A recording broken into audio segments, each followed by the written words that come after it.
Hi, so we're here with Loughlin Deegan, the Artistic Director and Chief Executive Officer of Ulster Bank Dublin Theatre Festival. Thank you so much for meeting us. So we really wanted to know more about the festival because it's been around since 1957. Yeah. Could you tell us a bit about the history, how it got started? Yeah, well, I suppose the festival was set up around during the first wave of the big European festivals like Edinburgh and Avignon, which were set up with a grandiose kind of idealistic notion of trying to reunite the European continent and re-establish a shared sense of humanity after the First World War. And so there was a wave of festivals set up across Europe at the time. But in Ireland specifically, the government announced a funding scheme to extend the tourist season and show the months of the tourist season. And a man called Brendan Smith had a very good idea of establishing a theatre festival in Dublin. It hit controversy in its first year in that, I suppose, the version of Ireland that the festival was representing wasn't necessarily what the government would have liked. And the famously a production of Tennessee Williams' The Rose Tattoo was closed down, and the producers were imprisoned because they believed that the condom had been proffered on stage, whereas in actual fact it had only been mimed.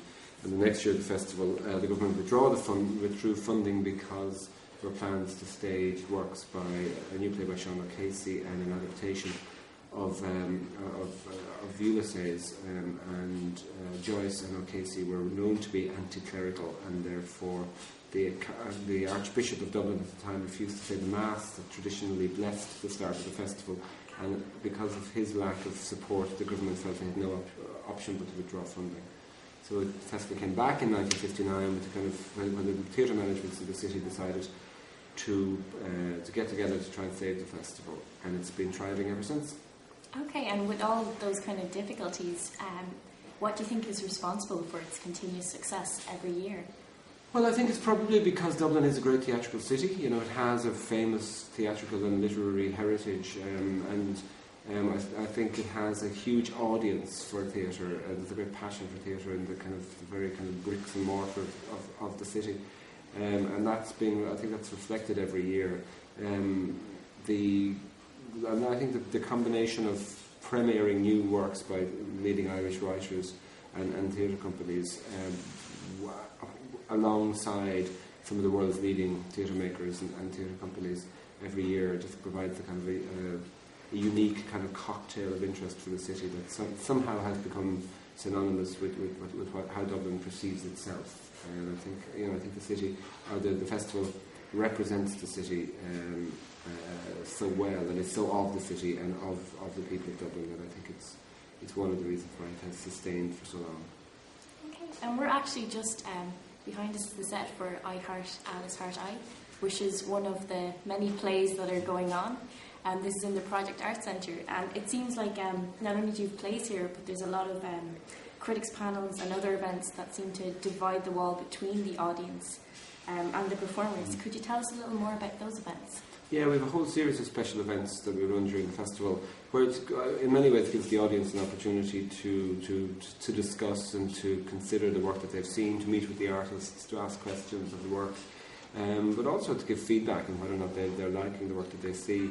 But in last year's festival, we had a particular focus on the changing role of the audience in contemporary theatre. I think, given the kind of proliferation of media now through the internet and other sources, I think the communion that happens in the theatre where we come together to witness or to share a live performance is what I think is what's become vital about theatre. And I think it's important for festivals and indeed for venues to acknowledge that and to acknowledge that theatre is essentially about creating community. And you can do that in many ways, but it's important, I think, that you give the audience an opportunity to be genuinely involved in the festival and involved in the work. There's a lot of work in this year's festival that is very much about the kind of intimate theatrical experiences, and about the kind of very personal effect that theatre can have on you as an audience member. And indeed, our marketing campaigns over the last 5 years have been very much about the audience and celebrating the audience and the effect that theatre has on the audience generally, but also on you as an individual. So it's been a very deliberate, I suppose, attempt to acknowledge that the central role that the audience plays in the experience that is theatre. Okay, and lastly, do you have a personal pick for the festival? I think heading into the last week, I think one of the highlights is most definitely going to be the Wild Bride at the Gaiety Theatre. A truly remarkable company from Cornwall in England called Knee High, who I've been trying to bring to Dublin for many years. One of their finest shows ever, a very dark but very colourful and exuberant telling of a little known fairy tale called The Wild Bride, which is a complete total theatre experience. Beautiful music, beautiful movement, beautiful storytelling. I think it's going to be a gem. Okay, well thank you so much for taking the time to talk to us a little bit about the festival. Not at all. Thank you. Everyone should go.